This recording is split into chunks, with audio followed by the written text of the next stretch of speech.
इमानकू क्या कामटा पड़ीगला जे हार्वेस्टर तलके ठिंगबार के पड़ुचे। इतिर पहला ब्लॉग मानकू तो देखी आमर हार्वेस्टर रिपेयरिंग पूरा यहाँ बलबागीटे सरीगलान और ये हार्वेस्टर जेन कटर अच्छे हेटा हेटा होता बेले यहाँ लगौचु देख और यहाँ टे भल से ना लगी पारे बेले यहाँ सभी देखुछन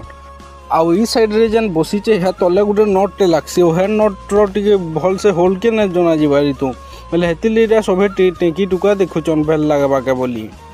है नट लगी सारे तार चदर बिछावा तार जाटा माने लगा हेबा और यहाँ केन्दा पड़ी तो देखुव तुम मैंने भी तार माने सब ये टेंकी नेसन से कटर बाहर के और तार जाकि से नटटा लगी जासी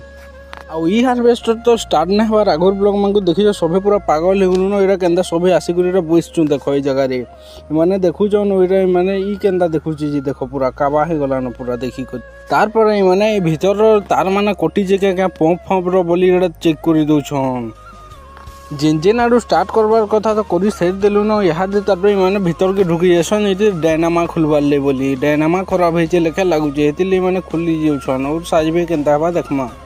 आउ ई हार्वेस्टर ऊपर के काकाना चदर चुदर पकाबार बेले माने यहाँ पकाउछन और ई हार्वेस्टर से डायनामा यहाँ खुलुछन।